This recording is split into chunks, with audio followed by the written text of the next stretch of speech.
Class 12 वालों के लिए मैथमेटिक्स से रिलेटेड कुछ इंपॉर्टेंट क्वेश्चंस यहाँ पे हम लेकर आए हैं आप सभी के लिए। जितने भी अभ्यर्थी एग्जाम्स देने वाले हैं इंटरमीडिएट एग्जामिनेशन 2024 में, तो आप सभी के लिए वीडियोज काफ़ी इंपॉर्टेंट होगा। हम लोग यहाँ पे IMP important MCQs type questions करने वाले हैं, ठीक है, जो आप सभी के एग्जाम्स के लिए काफ़ी इंपॉर्टेंट है। और फुल मार्क्स आपको पता ही होगा दोस्तों, ये सारे आपको लेटेस्ट पैटर्न पर देखने को मिलेंगे, जिसमें आपको 50% ऑब्जेक्टिव के साथ साथ आपको 100 ऑब्जेक्टिव रहेंगे 50% ऑब्जेक्टिव वाले पैटर्न पे, जिसमें से आपको सिर्फ और सिर्फ 50 का जवाब देना है। उसी का हम लोग यहाँ पे क्वेश्चन आंसर करने वाले हैं, ठीक है। तो वीडियो को अंत तक सारे देखना, काफ़ी सारे इंपॉर्टेंट क्वेश्चन यहाँ पे सिलेक्ट किए गए हैं। तो यहाँ से आप लोग को काफ़ी सारे डिटेल्स में मैं आप लोग को बताऊंगा। तो जितने भी क्वेश्चंस यहाँ पे हैं, तो आप एक बार जरूर इसको देख लीजिएगा। और हूबहू आप लोगों को एग्जाम्स में इसी तरह के पैटर्न और सेम टू सेम डिजिट के साथ भी पूछ दिए जाएंगे, ठीक है। तो अंत तक सारे देखना, वीडियो को लाइक कर लीजिएगा, चैनल को सब्सक्राइब करके बेल आइकन को प्रेस कर देना। और वेबसाइट का लिंक डिस्क्रिप्शन में दोस्तों, वेबसाइट पे आप लोगों को मिलेगा क्या क्या, जितने भी आप लोगों के सब्जेक्ट है उसका सबसे पहले तो चैप्टर वाइज ऑब्जेक्टिव सब्जेक्टिव बिल्कुल न्यू पैटर्न पर मिल जाएंगे। साथ में आप लोगों को practice set, model set, previous year question paper मिल जाएंगे, ठीक है। लिंक डिस्क्रिप्शन में है या फिर गूगल पे सर्च कर सकते हो starkastudypoint.com। क्लास 12 वालों के लिए हर एक सब्जेक्ट का वहाँ पे अपडेट जो है कर दिया गया, ठीक है। तो चलिए हम लोग बिना किसी देरी के शुरू करते हैं इस वीडियो को। तो आज का ये हमारा पहला प्रश्न है यहाँ पे वेक्टर से रिलेटेड है, और ये वेक्टर में डॉट और क्रॉस प्रोडक्ट आप लोग जानते होंगे। इस पे आधारित कम से कम 5 से 7 सवाल क्वेश्चन पूछे जाते हैं, एमसीक्यू टाइप क्वेश्चन। और अधिकतर आपको डॉट प्रोडक्ट को ही देखने को मिलेंगे, खास करके ऑब्जेक्टिव में। जब क्रॉस प्रोडक्ट पूछा जाएगा तो आपको लघु उत्तरीय प्रश्न पूछे जाएंगे 2 से 3 मार्क्स में, ठीक है। जब भी ऑब्जेक्टिव पूछा जाएगा तो समझना डॉट प्रोडक्ट ही पूछे जाएंगे अधिकांश था, हालांकि कभी कभी पूछ दिया जाता है। तो यहाँ पे देखो डॉट प्रोडक्ट है और साथ में आपको यहाँ पे क्या है, प्लस का साइन है, ठीक है। तो चलिए इसको हम लोग सोल्व करते हैं। देखो एक चीज़ आपको पता होनी चाहिए, अगर आई डॉट आई रहता है, आई वेक्टर डॉट आई वेक्टर, तो इसका मान 1 होता है, ठीक है। और अगर आई डॉट जे वेक्टर रहता है तो ये इसका मान 0 हो जाता है, ठीक है। तो आई डॉट आई का मान हुआ यहाँ पे जे डॉट जे बराबर के डॉट के, ठीक है। अगर इसको अगर बात करेंगे आई डॉट जे बराबर, तो ये हो जाएगा जे डॉट के बराबर के डॉट आई, तो इसका वैल्यू 0 के बराबर हो जाता है। और सभी पे ऊपर में वेक्टर लगा देना। अब इसको हम लोग सोल्व करते, देखो डॉट प्रोडक्ट में डायरेक्ट गुना हो जाता है, जैसे 5 दूनी 10 और आई डॉट जे क्या होगा 0 होगा, ठीक है। फिर यहाँ पे 7 दूनी 14, प्लस का साइन है तो 14, और साथ में आपको क्या यहाँ पे 7 दूनी 14, ठीक है। और ये आपको आई डॉट के 0 हो जाएगा। तो यहाँ पे हम लोग क्या करेंगे 14 गुने 0, फिर प्लस आपको 7 3 21, और जे डॉट आई क्या होता है 0, फिर माइनस है यहाँ पे दोस्तों 7 5 35, और जे डॉट के जो होता है ये भी आपका 0 होता है। तो देखो 10 गुने 0 प्लस 14 गुने 0 प्लस 21 गुने 0 माइनस 35 गुने 0, तो इसका मतलब सभी को 0 ही आया, सभी को कैलकुलेशन करने के बाद। तो इसका आंसर भी क्या हो जाएगा 0 हो जाएगा, ठीक है। तो एक का सही उत्तर आपको डी ऑप्शन राइट हो जाएगा। तो ये चीज़ आपको ध्यान रखनी चाहिए, जो मैंने आप लोगों को यहाँ पे बताया है कि आई डॉट आई बराबर क्या होता है और आई डॉट जे बराबर क्या होता है, ठीक है। ये डॉट प्रोडक्ट था दोस्तों, मैं आपको क्रॉस में बता देता हूँ क्या होता है। तो अगर आई क्रॉस आई रहता है ना, जैसे यहाँ पे सेम था आई डॉट आई बराबर तो 1, तो आई क्रॉस आई बराबर यहाँ पे होता है 0, ठीक है, उल्टा हो जाता है। और अगर यही आई क्रॉस जे रहता है दोस्तों, आई क्रॉस जे वेक्टर, तो ये आपका के वेक्टर के बराबर हो जाता है, ठीक है, न कि 1 के बराबर होता है। इसको आपको ध्यान में रखने की ज़रूरत है। चलिए सेकंड नंबर प्रश्न देखते हैं। जब आएगा इस तरह के प्रश्न मैं आपको अच्छे और तरीके से बताऊंगा।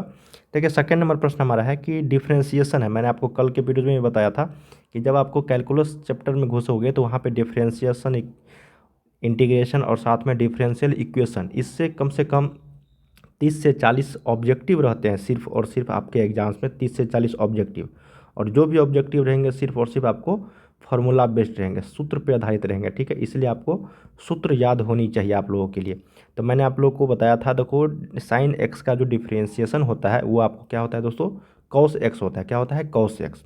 तो सबसे पहले हम लोग यहाँ पे एक फार्मूला जानते हैं, D upon d x sine x का क्या होता है, कॉस एक्स होता है, ठीक है। अब एक चीज़ मैंने बताया था आपको कि जो कॉफिशिएंट रहता है ना एक्स में, जैसे यहाँ पे साइन एक्स है तो कॉस एक्स हो गया। अगर दोस्तों साइन 2x रहता है और डिफ्रेंशिएशन बोलता है इसको निकालने के लिए, तो हम लोग क्या करते, ठीक है, जो कॉफिशिएंट है ये इसको हम लोग बाहर निकाल लेते, ठीक है। तो 2 इंटू और साइन का क्या होता है कॉस, तो कॉस लिखते, और एक्स का जगह पे क्या है 2x, तो यहाँ पे 2 cos 2x, यही इसका आंसर हो जाता है, ठीक है। जैसे यहाँ पे है 2 तो पहले से ही है दोस्तों, यहाँ पे निकालते हैं इसको हम लोग d upon d x 2 sine 7x/12। देखो आसानी से देखना आराम से, और ये प्रश्न आपको एग्जाम में पूछे ही जाएंगे इस तरीके के, आप आसानी से बना लोगे। देखो जो कोफिशिएंट है ना उसको हम लोग बाहर का बाहर ही रहने देंगे, साथ में जो मल्टीप्लाई है यहाँ पे 2 उसको हम लोग बाहर निकाल लेंगे।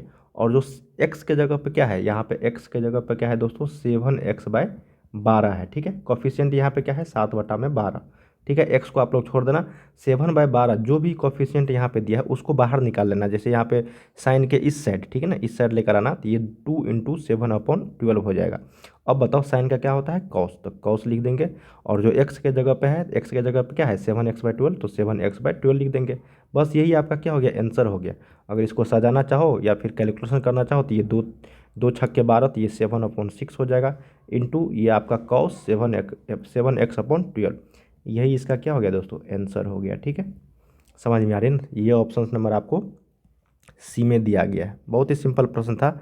इस तरीके के प्रश्न आप सभी के एग्जाम में पूछे जाएंगे और आगे भी अभी जस्ट आएगा, ठीक है। आपको आंसर फटाफट करना है।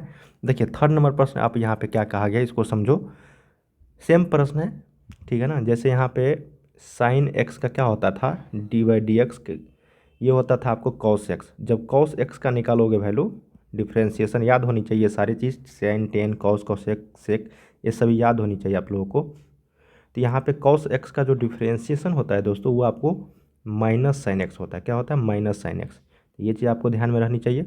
अब यहाँ पे जैसे यहाँ पे देखो कॉस 3x रहा था मान लो, ठीक है। तो मैंने क्या बताया था जो कोफिशिएंट है यहाँ पे x के साथ उसको बाहर निकालो 3, कॉस का होता है साइन, तो यहाँ पे माइनस साइन, ठीक है। क्या हो जाएगा माइनस साइन और x के जगह पे 3x। अब इसको लिखना चाहोगे तो ये हो जाएगा -3 sin 3x, यही इसका आंसर हो गया। अब देख लेते हैं भाई क्वेश्चंस क्या है। d/dx cos 3x/11 है, ठीक है। तो x के जगह पे क्या है दोस्तों 3x/11 है, तो 3/11 गुने x इसको लिख सकते हैं। तो मैंने आपको क्या बताया जो कोफिशिएंट है उसको सबसे पहले बाहर निकालो तो 3/11 हो जाएगा। फिर मल्टीप्लिकेशन या फिर इंटू लिख सकते हो। कॉस का क्या होता है माइनस में, तो माइनस साइन लिखेंगे और x के जगह पे क्या है 3x/11, ये माइनस को इधर लेकर आ जाएगा तो ये -3/11, फिर साइन 3x/11, ये क्या हो गया दोस्तों आपका आंसर हो गया। समझ में आ रही है ना। ऑप्शन नंबर क्या हो गया यहाँ पे सी इज द राइट हो जाएगा, ठीक है। चलिए 4th नंबर है, बस यही प्रश्न है इसी तरीके के, चलो बनाओ इसको। अब एक फार्मूला जानते होंगे, देखो सारे फार्मूला बेस्ट ही रहते हैं ऑप्शंस वाले क्वेश्चन जो 1 नंबर के पूछे जाएंगे आप लोग को। ये d/dx है, ठीक है। और e⁻x जो होता है तो ये e⁻x ही उसका डिफ्रेंशिएशन होता है।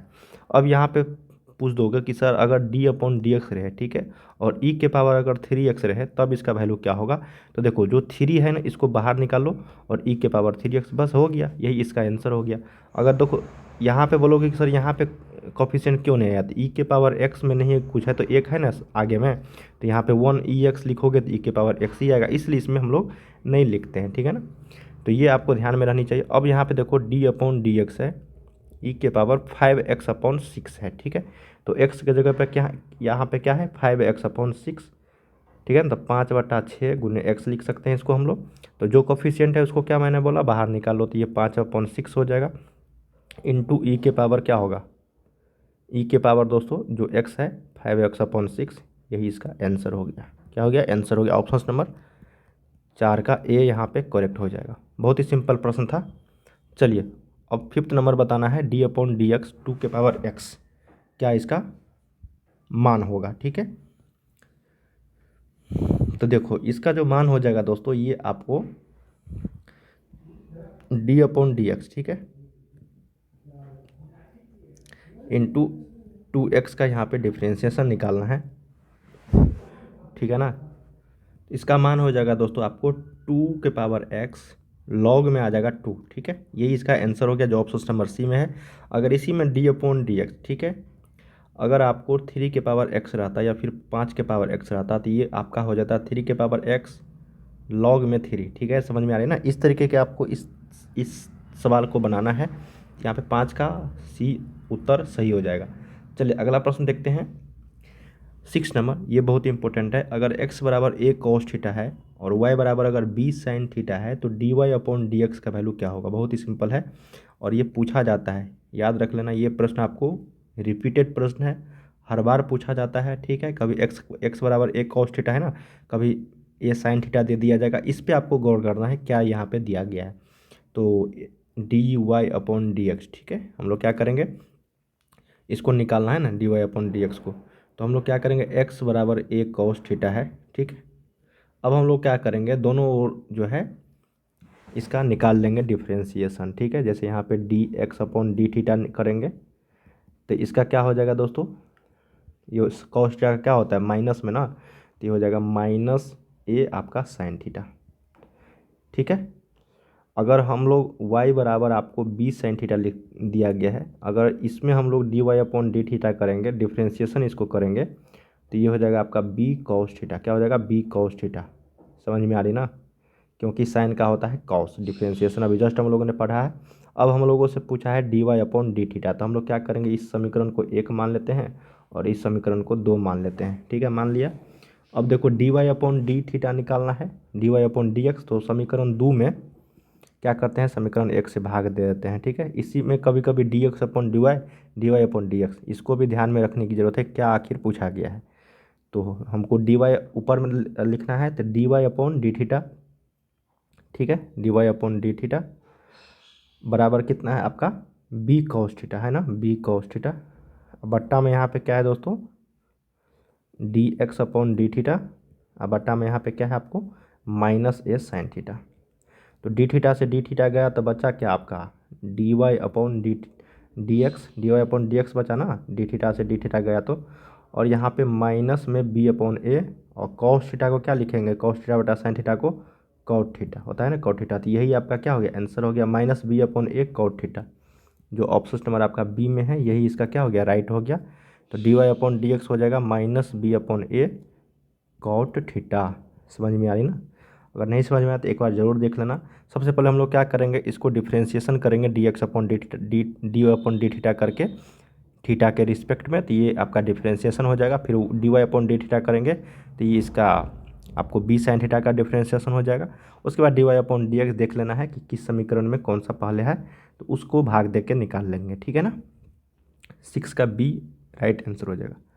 चलिए 7 नंबर देखते हैं। ये भी आपका देखो डॉट प्रोडक्ट है दोस्तों, वेक्टर का, बहुत ही इंपॉर्टेंट क्वेश्चन है और ये सारे और पूछा जाता है, ठीक है ना। अभी जस्ट हम लोगों ने बताया था कि आई डॉट आई का मान क्या होता है 1 होता है, ऊपर में वेक्टर लगा, और आई डॉट जे का वैल्यू क्या होता है 0 होता है, ठीक है। इसी पे हम लोग को सवाल सारा बनेगा। क्या कहा गया देखो, डॉट प्रोडक्ट है, तो सबसे पहले इसमें हम मल्टीप्लाई करेंगे तो ये 7 और आई डॉट आई क्या हो जाएगा 1 हो जाएगा, मैं डायरेक्ट लिख देता हूँ। फिर प्लस आपको 7 और आई डॉट जे, तो 7 गुने आई डॉट जे 0 होता है, फिर प्लस है 7 पंचे 35, और जे डॉट आई क्या होगा 0 होगा, ठीक है। और फिर प्लस आपको 5 जे डॉट जे गुने 1, तो ये हो जाएगा 7 प्लस 0 प्लस 5। इसको यहाँ पे थोड़ा सा मिस्टेक कर दिया, 7 7 49 होगा दोस्तों, यहाँ पे क्या होगा, यहाँ पे 49 होगा, ठीक है। ये भी आपका 49 हो जाएगा, तो 49 प्लस 5 कितना होगा 54, यही इसका क्या हो गया आंसर हो गया, ठीक है ना। चलिए 8 नंबर देखते हैं। ये क्रॉस प्रोडक्ट आ गया, देखो क्रॉस प्रोडक्ट है ना, यहाँ पे ये क्रॉस प्रोडक्ट है इसका, इसको हल करते हैं। देखो क्रॉस प्रोडक्ट में क्या होता है, क्रॉस प्रोडक्ट में मैंने आप लोगों को क्या बोला कि अगर आई वेक्टर क्रॉस आई वेक्टर रहता है तब 0 हो जाता है, ठीक है। अगर आई वेक्टर क्रॉस जे वेक्टर रहता है तो आपका के वेक्टर के बराबर हो जाता है। अगर जे वेक्टर क्रॉस के वेक्टर रहता है तो ये आपका आई क्रॉस वेक्टर हो जाता है। अगर के vector cross product I vector रहता है तो ये आपका जे वेक्टर हो जाता है, ठीक है। इसको ध्यान रखना है। यहाँ पे आई क्रॉस आई का मतलब हुआ जे क्रॉस जे बराबर के क्रॉस के का वैल्यू 0 ही आएगा। अब इसको हल करते हैं, देखो इसको मल्टीप्लाई करेंगे तो ये हो जाएगा 5 दूनी 10, और आई क्रॉस आई वेक्टर क्या हो जाता है बताओ, आई क्रॉस आई वेक्टर मैंने आपको बोला क्या होगा 0, तो 10 गुने मैं डायरेक्ट 0 लिख देता हूँ। फिर प्लस इसको मल्टीप्लाई करेंगे तो ये 5 दिया 15 होगा, और पहले क्या है के है, उसके बाद आई है ना, तो के क्रॉस आई क्या होता है, देखो के क्रॉस आई यहाँ पे क्या है जे वेक्टर, तो यहाँ पे जे वेक्टर लिख देंगे, तो ये हो जाएगा 0 प्लस 15, तो 15 जे वेक्टर, यही इसका क्या हो गया राइट आंसर हो गया। ऑप्शन नंबर बी यहाँ पे करेक्ट हो जाएगा, 8 का बी। चलिए 9 नंबर प्रश्न देखते हैं। कहा गया है इसका मॉड निकालना है दोस्तों इस वेक्टर का, ठीक है। तो मॉड निकालने के लिए कुछ भी आपको करने की ज़रूरत नहीं है। मान लेते हैं ये एक्स है, ये वाई है और ये जेड है, ठीक है। तो हम लोग क्या करेंगे, इसका मॉड निकालने के लिए एक रूट अंडर लेंगे, एक्स का स्क्वायर करेंगे प्लस वाई का स्क्वायर प्लस जेड का स्क्वायर, किसका करेंगे कॉफिशिएंट का, सिर्फ कॉफिशिएंट मतलब ये ये वाला मान जे के साथ क्या कोफिशिएंट लगा हुआ है इसको हम लोग इसमें मान पुट करेंगे। ठीक है, तो एक्स के जगह पे क्या है, यहाँ पे -2 है। ठीक है, तो -2 का स्क्वायर करेंगे यहाँ पे, फिर प्लस है -2 का स्क्वायर। अगर कुछ नहीं लगा हो तो इसका मतलब 1 है, तो यहाँ पे 1 का स्क्वायर हम लोग करेंगे। ठीक है, यहाँ भी माइनस लगा हुआ है, माइनस का स्क्वायर करोगे तो हमेशा पॉजिटिव ही आएगा, इसलिए हम लोग लिख दिए यहाँ पे। ऐसे आप लिख भी सकते हो, नहीं भी लिख सकते हो। तो 2 का स्क्वायर 4 हो गया, प्लस 2 का स्क्वायर 4 हो गया, प्लस 1 का स्क्वायर 1 हो गया। तो 4 4 8 1 9, इसका वैल्यू कितना हो गया 3 के बराबर। तो यही इसका राइट आंसर हो जाएगा 3, इसका मॉड। ठीक है, ये मॉड हो गया दोस्तों आपको। ठीक है ना, तो यहाँ पे 9 का A is the right answer. चलिए 10 नंबर प्रश्न देखते हैं और लास्ट क्वेश्चन है ये आज का हमारा। उसके बाद हम लोग अगले वीडियोज में इससे आगे क्वेश्चंस करेंगे। देखो क्या कहा गया है कि कोई तल दिया गया है कि अभिलंब का दिक् अनुपात, देखिए डायरेक्शन रेशियो जब भी पूछा जाएगा ना आप लोगों से, तो आप हमेशा क्या करना, जो भी कोफिशिएंट है इसका, क्या है कोफिशिएंट इसका, जैसे यहाँ पे x है प्लस y है माइनस जेड प्लस 7 बराबर 0 है ना पर। तो हम लोग क्या करेंगे, इसका कोफिशिएंट का मतलब क्या है, इसके साथ मल्टीप्लाई किया गया है। तो x बराबर क्या है, यहाँ पे 1 है, y बराबर क्या है दोस्तों, यहाँ पे 1 है, और z के बराबर नहीं कुछ है, तो -1 यहाँ पे के साथ मल्टीप्लीकेशन है।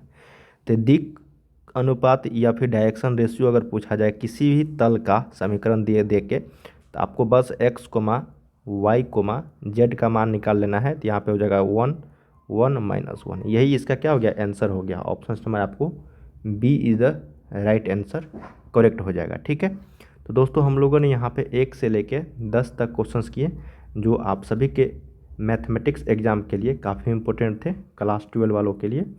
तो इसी तरीके के हम लोग सब्जेक्टिव और ऑब्जेक्टिव टाइप क्वेश्चंस डेली लेकर आए करेंगे आप लोगों के लिए। तो वीडियो को लाइक कर लीजिएगा, और पूरे डिटेल्स में हम लोग कोई भी क्वेश्चंस को करेंगे ताकि आपके एग्जाम्स में किसी भी तरह का कोई दिक्कत ना हो। ठीक है, तो चलिए मिलते हैं अगले वीडियोज में, तब तक के लिए आप लोग पढ़ाई करते रहिए। बाय बाय सभी को, और वीडियो के डिस्क्रिप्शन में वेबसाइट का लिंक है, वहाँ से जाके आप लोग प्रैक्टिस करते रहिए। ठीक है।